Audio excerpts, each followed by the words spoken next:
Chapter 7.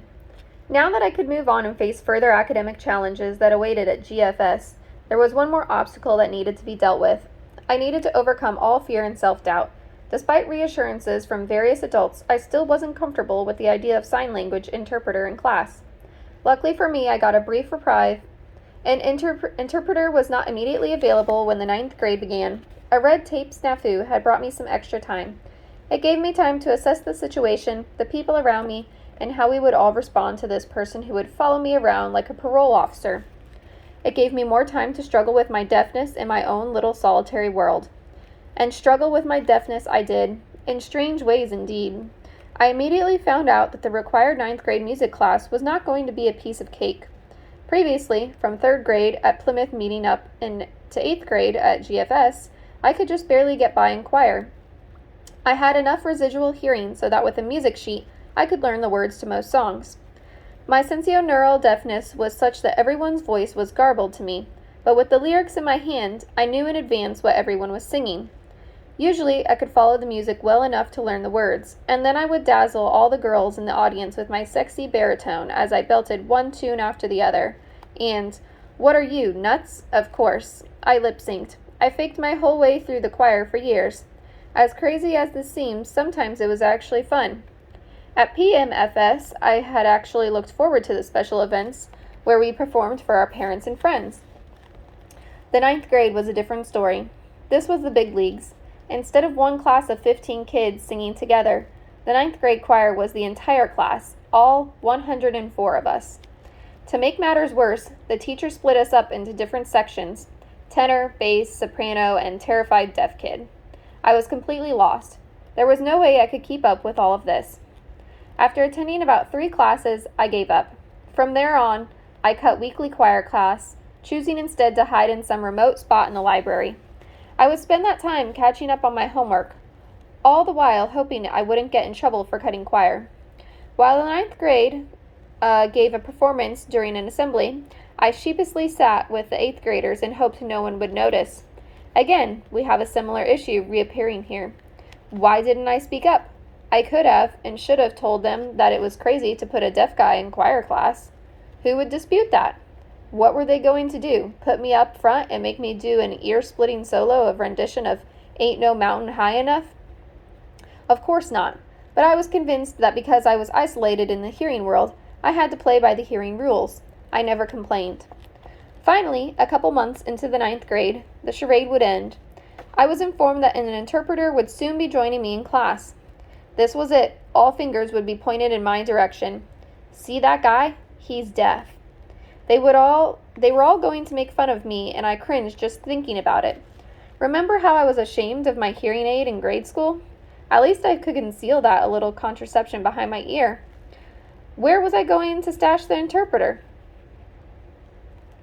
The weekend before my interpreter's debut, I decided to do some soul searching and wound up reading the entire school directory. I sifted through all the names so that I could assess who would be most likely to ridicule me. From there, I would figure out a way to deal with whatever humiliation they would heap on my fragile deaf psyche. I shuffled through the pages with trepidation. Allen, nah. Brown, nah. A few minutes later, it was Zimmerman, nah. Suddenly, it dawned on me. Because of communication barriers, I wasn't really close to my classmates, but no one out there was making my life miserable either. They were pretty much leaving me alone. It was not they, the other students, but I alone who needed to come to terms with my deafness. I realized that I was being way too self-conscious. It was time to give my classmates a chance to see who I really was. Most importantly, it was time to give myself a chance to be deaf. The following Monday, I was in my usual fog in history class. A stimulating classroom discussion was underway, but I was sitting in the corner biting my nails and drawing doodles in my notebook. To give the teacher a sense that I was hanging in there as best I could, I would occasionally look at whoever was talking. It might have looked like I was following the conversation, but in reality, I was in my own world. 2 outs, bases loaded, bottom of the ninth, 7th game of the World Series. It doesn't get any better than this. Up to the plate steps Mark Dolsberg, the last hope for the Philadelphia Phillies. And here's the pitch. My daydream was suddenly interrupted by the class advisor, who entered the classroom with another adult. He discreetly pointed in my direction, and all of a sudden this woman pulls up a chair and sits very close to me. Very close. What the hell was this? She was right in my face, slowly enunciating with her lips every word of the classroom discussion. I was utterly confused. Where was the sign language? They hired some idiot who slowly repeated everything with exaggerated lip movements? To make matters worse, she leaned so close to me that we looked like two lovesick teenagers sharing a sundae in 50s malt shop. My face reddened with embarrassment as I put up this cheap imitation of an interpreter for another half hour. I could feel the rest of the class sneaking glances at us and wondering, what the hell is that? Mercifully, the class finally came to an end, and my interpreter was formally able to introduce herself. Hi, my name is Emily. Sorry I was late, but I had a meeting with your advisor for a while. We will be working with you from now on. She was really nice, but... Hi, I said, somewhat hesitantly. I began to sign slowly. Nice to meet you. Emily's eyes widened in astonishment. Signing fluently, she asked, You sign? Oh my God. No one told me. This is unbelievable. She dropped her head on the desk and started laughing. Looking up, she explained that she was given the impression that I was a total oralist who did not know any sign language whatsoever. I explained to her that I was never encouraged to sign, but I was able to gradually pick up ASL from my parents and my friends at PSD. Emily shook her head, smiling, and we laughed at the whole thing. We continued signing to each other, and I realized that for the first time in my career at GFS, I was having a lengthy, meaningful conversation with someone. At the next class, Emily signed full speed ahead, and the entire class was mesmerized. Teacher? What teacher? Look at all those beautiful hands. The beauty of ASL was there for all to see. Graceful, flowing hands relaying tons of information to a totally awed deaf student. There was certainly nothing to be embarrassed about as far as I was concerned. In fact, I was too much in awe of the information that Emily was able to relay in sign language. Wonder of wonders. I found that my classmates were pretty cool people, after all. I suddenly had access to their classroom discussion as well as their casual conversation and jokes. For the first time, I could understand everything that went on around me, and I could appreciate everyone's input. You know how they say 2 minds are better than 1? Suddenly, I had access to 104 minds. It was a very veritable orgy of information. How could I have gone for so long while missing out on so much? My life had changed incredibly for the better after I got the interpreter. The same went for my teachers who knew they now treat me as an equal. The old, I didn't know there was a homework assignment excuse didn't work anymore. I was in on everything, and I benefited from it immensely. Not only was I expected to improve my work, I did, but I was also expected to be involved in classroom discussion. I was. Other students were able to develop a better understanding of who I was. Now they realized why I had appeared so lost, not to mention weird, in earlier times. Some of them were so impressed with sign language that they were inspired to learn some themselves. They were actually students who learned enough so that they could hold a very basic conversation in ASL, although most just learned how to fingerspell the alphabet. But whether it was signing words or fingerspelling them, it meant a lot to me. It was great to see how the other students were eager to understand my world. One such student, Eric, helped other students become more sensitive to my needs. One day, I was sitting with a small group of classmates in the cafeteria, and I was completely out of it. There was just no way I could keep up the conversation. Eric eventually joined us at our table, and he noticed right away that I was not able to hold my own in a group discussion. At first, he briefly took the role of interpreter, summarizing the content of the other students' dialogue. It didn't appeal to either of us, so we started having our own conversation in ASL, and the others continued speaking amongst themselves. At that moment, one of the students sitting next to Eric began to protest. "Hey," he interrupted, "it's not fair when you two sign like that. I can't understand what you're saying." Eric couldn't believe this. He shot back with an incredulous look. "How do you think Mark feels? 24 hours a day when he can't understand anything you and everyone else are saying?" The object of Eric's wrath suddenly had a blank look on his face. The reality of the situation hit him. Boom. Massive insight in progress. Holy crap, you're right. Soon afterward, this student went out and learned sign language himself. So did a number of others at the table that day. It was a tremendous reality check for them. When my interpreter heard about what had happened, she broke into a big grin. She knew we were all learning something new. Before long, a number of students would be asking her for feedback on their signing skills. This whole thing was a blessing for me, indeed. Although Emily did a fantastic job, this was not a long-term gig for her, and soon she'd move out of town to pursue other opportunities. Another interpreter, Deborah, was hired in her place. Not only was Deb as fluent in ASL, but she was also like a walking encyclopedia. Anything there was to know about the culturally deaf world, you name it, she knew it. It was a strange, but here was this hearing person teaching me, a deaf guy, everything I had ever wanted to know about ASL and deaf culture. We would talk about various deaf topics, and she would point out things I'd never had at the time or the maturity to realize on my own. In addition, I noticed that having an interpreter around actually improved my own signing skills. I was consistently exposed to ASL every day, and I absorbed it like a sponge. I was learning more about myself and enjoying my education as well. Finally, after stumbling around for the first couple of years, I was genuinely enjoying myself at GFS. Perhaps one of the funniest stories the entire time, Mr. Gradawick, my 11th grade history teacher, kept me after class. History was my worst subject. It was kind of awkward because Mr. Gratwick was also the varsity baseball coach. I dreaded him during the morning and loved him in the afternoon. One day, history class had just ended, and I made a beeline for the door.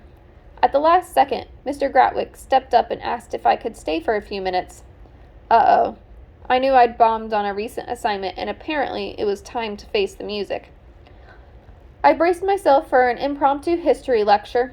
Instead, to my surprise, this after-class meeting was about baseball. "Mark," Mr. Gratwick began, "I need to go over something that happened in yesterday's game." My eyes lit up. For baseball, I had all the time in the world. "When you were at bat with Tommy on third, I gave you the signal for a squeeze bunt. You missed it, and Tommy nearly got picked off. Are you sure you know the bunt sign?" I acknowledged that I did, but in that particular situation, I must have been distracted or something.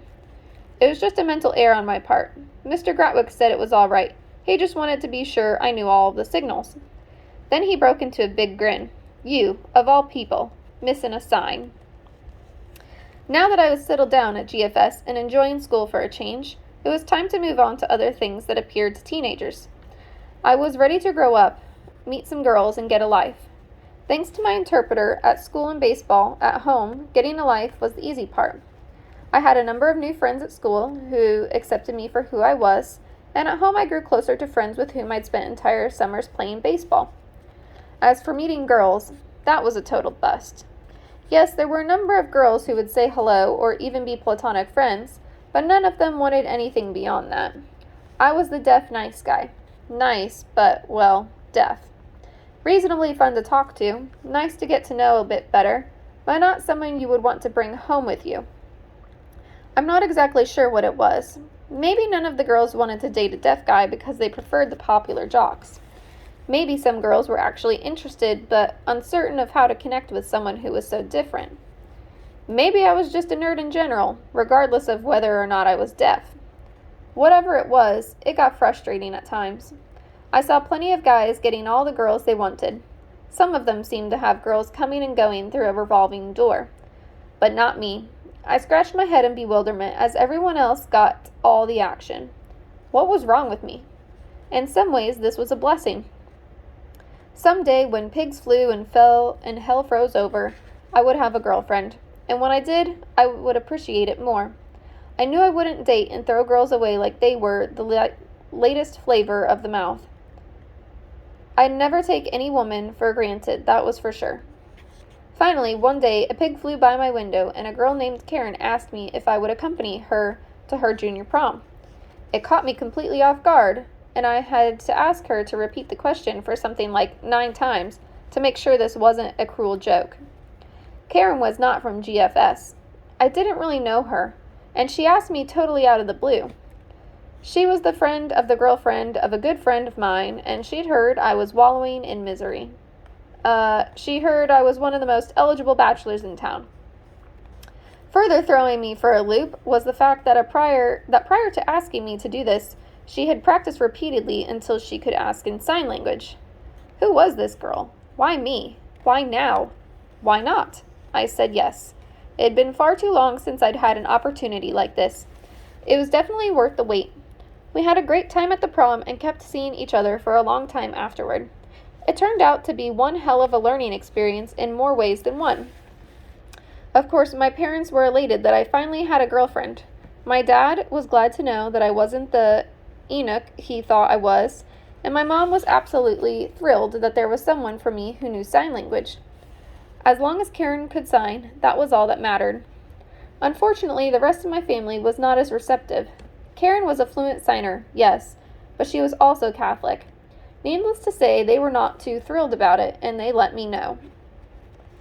All of this had me terribly confused. After years of being a total zero on the dating scene, I'd finally found someone who not only wanted to know me on an intimate level, but also knew sign language to boot. Was I supposed to throw it all away just because she was Catholic? I didn't understand the big deal. This was going to be a lesson for me, similar to the one I'd learned while growing up with Siku. Why should anyone's religion or race make a difference in how we get along? Neither religion nor race mattered to me, but communication did. If you were willing to be my friend and accept my deafness, I didn't care if you were white, black, Catholic, Jewish, Swahili, or whatever. I didn't care if you worked as a CEO or passed your time handing out flowers at the airport. If you can communicate, you're my friend. This is a great example of how I feel that my deafness has helped me grow spiritually. I could appreciate my interaction with anyone and just be happy we could get along rather than bogged down on whatever groups or religions they belong to. Really, human interaction is a blessing. It is such a waste to discriminate. As I came to terms with my hearing family's initial reaction to Karen's background, they eventually warmed up to her. I took advantage of the opportunity to find out just what the big deal was supposed to be. Out of curiosity, I began attending church with Karen. It was a brand new experience, and it was awesome. My parents didn't really object, but they were concerned that it would greatly upset my mother's family. I agreed with them on this, so I never mentioned it to anyone other than my parents. Hey, it was my business, and I looked at it this way. If Karen could jump so deeply into my world of sign language, I could likewise jump into her world of Catholicism. Why not? We should all learn from one another. I really believe I had a good thing going. Both Judaism and Catholicism are beautiful religions, and I was in this unique situation where I could experience both. Hanukkah, Christmas, the whole shebang. It was all good. No big deal. After all, I had already celebrated Christmas on many occasions with my father's family. How could it hurt if I was involved with one more? I had the best of both worlds. As it turned out, I enjoyed going to church and learned a lot from it. What really helped was the fact that Karen would discreetly interpret everything into sign language. I had access and I was fascinated. I was not only struck by the differences between Catholicism and Judaism, but even more so by their similarities. They were common threads everywhere, and I noticed this every week. It reinforced a sense that somehow we're all in this together. My only problem with religion, then, was the confusion I felt after seeing so many people making a fuss over their religious differences. I never mentioned my church experience to my Jewish family, for I had seen their reservations about my dating a Catholic girl. Likewise, I rarely talked about Jewish culture in the presence of Catholics, for I had noticed a sense of anti-Semitism in certain individuals. Maybe it was just me, but I felt a distinctive sense of us versus them. Although most of the people and most of the experiences were overwhelmingly positive, there were always people on each side making derogatory comments about the other faiths. Whenever this happened, I instinctively knew it was wrong. Both religions, in my opinion, are beautiful in their own right. I guess we all have an individual responsibility to learn tolerance and respect for each other. Until that happens, we have a long way to go. In a strange way, I'm actually glad I'm deaf.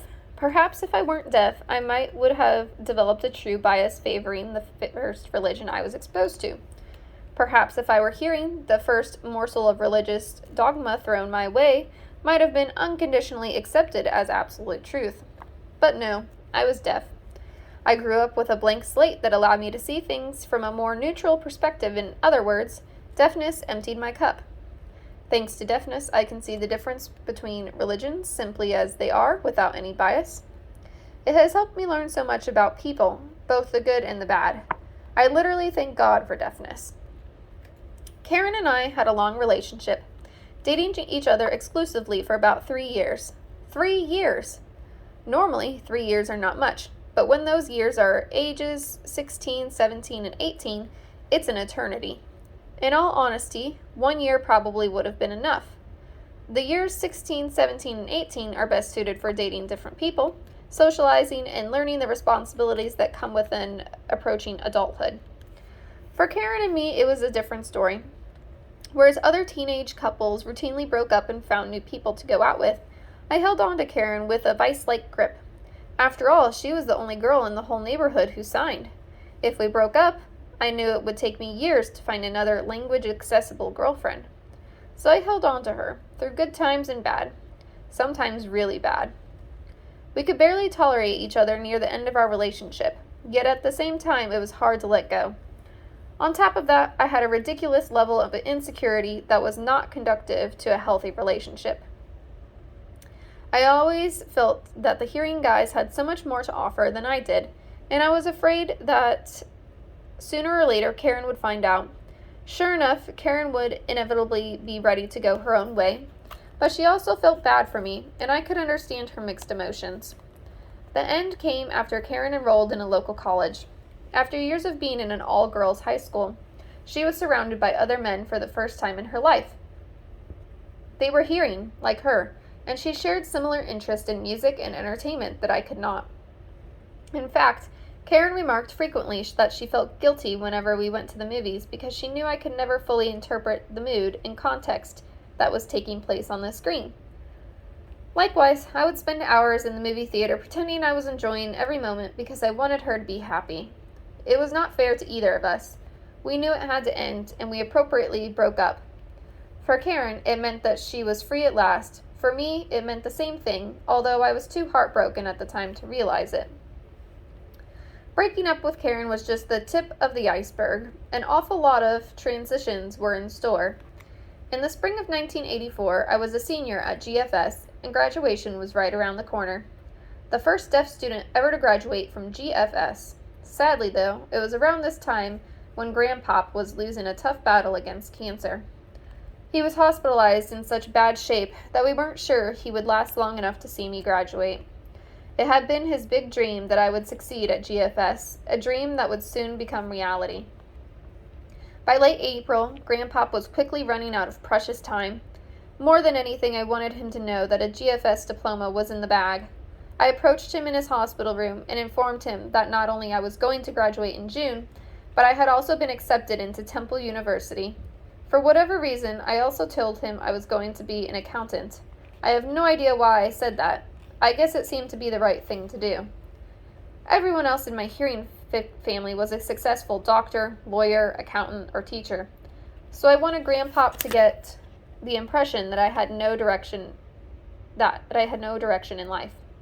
I thought it would be best to let him die happy, knowing that not only I was on track to be the first deaf graduate from GFS, but that I also had a prospective career in a business. Finally, on May 4th, 1984, my dad woke me up at 6 a.m. with the devastating news that Grandpop had passed on. The most spiritual person I had ever known was gone. After a brief trip to the hospital with the family, I returned to GFS around noon, totally numb from the immeasurable loss. It was just so surreal. I couldn't believe Grandpop had actually died. As shell-shocked as I was, there was still a baseball game to be played later on that day against Archbishop Ryan, one of the toughest teams on our schedule. I wasn't sure if I should play or not, but then again, I recalled how Grandpop had always been a familiar face at many of my games. He was my biggest fan, always cheering me on, so that was settled. I was going to play this one for Grandpop. When the game rolled around, Archbishop Ryan jumped into a big lead in the first 2 innings. They were 5-0 when Mr. Gratwick decided to pull our starting pitcher and put me on the mound. This was clearly the strongest team we had to play all year, and we were simply outmatched that day. Nonetheless, I pitched 5 innings, getting 7 strikeouts while giving up only 2 earning runs. While I may have had better statistics in other games, I would say that this was the best I ever had pitched in my life, considering the circumstances and the talent level of the other team. We may have lost the game, but the experience toughened us up for the stretch run. We steamrolled into an overall 19-4 record and won the Friends League Championship a few weeks later. And shortly afterwards, I had a diploma in my hand. This one's for you, Grandpop. It was hard getting used to life without Grandpop. He'd been my biggest role model and one of the few people I could really look up to. Granted, there was much he did not understood about deafness. He made up for it in so many other ways. I consider myself blessed to have had such a wonderful grandfather, and I realized there was much I had taken for granted. With that in mind, I decided I would make the most of my time I had left to spend with my surviving grandparents. Considering that my dad's mother, Nina, had moved from Scranton to an apartment in nearby Hatboro with her second husband, Mike Novak, I took advantage of the opportunity to visit them often. Most of the time, I would accompany my parents to visit Nana and Mike on some weekends and during holidays such as Christmas and Easter. After Grandpop died, however, I got into the habit of driving over myself, just to say hello and shoot the breeze. I might have been a young adolescent and barely old enough to have a driver's license, but I still noticed that there were certain differences in family dynamics that stood out when I interacted with my deaf grandparents. For instance, I was incredibly relaxed with them. It was just kicking back, no pressure, no struggling to read lips, no need to act like a hearing person. There were no reminders that I needed to speak more clearly or wear a hearing aid. With Nina and Mike, this was not necessary. They were deaf themselves, and they understood. If I told them about a time I completely screwed up in class, they would acknowledge that it must have been hard for me. My hearing relatives usually told me it was my responsibility to sit up front. If it was something amusing, such as the time I said, "I don't know," to the substitute teacher who asked me what my name was, Nana and Mike laughed along with me. I appreciated this, because although there were many situations where there's nothing more we can do but laugh at ourselves, deafness was no laughing matter for my hearing family. Worrying about me to a fault, they would react to with grave concern and repeatedly point out that I would have to make certain adjustments to survive in the hearing world. To Nana and Mike, however, deafness was something we were, not something that needed to be fixed. Consequently, I never felt like I needed to win their approval. Nana and Mike didn't care if I wore a hearing aid. They didn't care if I could speak clearly or not. They didn't worry incessantly about things that were out of our control. There was no, "You should know this," or "You should do that." Whoever I was at that particular moment in time was just fine with them. The important thing was that I was doing okay in whatever way I could. Another benefit of having deaf family members was that with them, there was no dinner table syndrome, where the deaf person sits completely lost amongst the hearing family members that are having a table conversation. So it was not uncommon for my parents and I to stay for a duration of time, which would have been unbearable with hearing people. Time flew quickly because everyone was fully involved in whatever was going on. One evening in 1985, I paid a visit to my deaf grandparents and enjoyed a lengthy stay. Around 10 p.m., it was time to go, so I said goodbye and headed out to the parking lot. As I pulled out of my parking space, I looked up and could see Nana standing by the window of the eighth floor lobby. There was something surreal about that froze me in my tracks. I could only see her silhouette 8 stories up, and it seemed like time slowed down as her hand gently waved goodbye. I waved back and found myself overcome with emotion for whatever reason. I was all choked up. Tears actually streamed down my face. I really believed that somehow Nana and I both knew that this was the last time things would be the way they were. I couldn't understand for the life of me why I started sniffling as she waved goodbye, but somehow deep down I knew. So did Nana. Call me weird, but sometimes it seems like life is one big stage and we're all actors following a script. It was like subconsciously Nana and I knew what was next in our life drama. Whatever it was, something was definitely up. Nana had never walked to the lobby before and waved from the window before. The hair on the back of my neck stood up, and I was overwhelmed by a sense of imminent change. The following day, I had my answer. The phone rang, and it was a relative calling to inform us that Nana had suffered a nasty stroke. She would never be the same again. Visiting her in the hospital, my family and I discovered that she was unable to walk, unable to use her right hand, and had lost her ability to read, and was confused various relatives' names. She referred to my dad as Robert and Uncle Bob as Charlie. She was in for a long period of rehabilitation. As often as I could, I visited Nana in the hospital. Perhaps I felt guilty because when Grandpop had been terminally ill, I was not always there for him. It was impossible for me to be involved as much as I would have liked. Family members shielded me from the grim nature of his terminal illness for as long as possible, and even after it became obvious, there were people telling me what to say or do. Now that it was Nana who was sick, I was saying the things that came from my heart. Perhaps it was more mature this time around, or perhaps I was more comfortable in the presence of deaf relatives. We openly shared stories with Nana, and we discussed her progress with the doctors. With Grandpop, I was often in the dark as far as what the doctors and relatives said. Sometimes I felt like a burden, for it was hard enough for the hearing family to deal with Grandpop's illness without having to slowly repeat the dismal news to me. With Nana, however, most of us were deaf, so we were all on the same page, and shared the medical prognosis together. We had the whole story, which was the fact that she had quite an uphill battle to fight. Slowly, Nana began to make enough progress so that she could be discharged from the hospital. But before returning home, she would have to spend some time in a rehabilitation center. This turned out to be Hopkins House in Jenkintown. It was a fine facility, and Nana did indeed make some progress. She slowly regained her ability to walk, although she would still need to spend much time in a wheelchair. Everything else, however, came along slowly. Her right hand was still curled up, unable to function normally. She complained that she could no longer read books or follow the captions on TV. Interestingly, her signing skills remained intact, although she was limited to signing with one hand. A report in Time magazine several years later would confirm that sign language stimulates different areas of the brain than the ones actively spoken in written language. Shortly after returning home, Nana had yet another setback. She collapsed from a second stroke, and Mike was barely able to assist her in time to save her life. After another hospital stay, it was determined that Nana would need to live in a place where she could have round-the-clock medical supervision. Grudgingly, she and Mike accepted the family's strong recommendation that they move to the Neville Home, a nursing home for the deaf in Media, Pennsylvania. Of course, no couple likes to leave the freedom of their own place to live in, for all places a nursing home. Nana might have lost some function, but her wits were still intact. "Put me out to pasture, eh? Why not take me behind the barn and shoot me?" Soon, however, Nana and Mike were settled down and having a great time. There were nightly events featuring movies, games, and occasional trips such as an excursion to Atlantic City.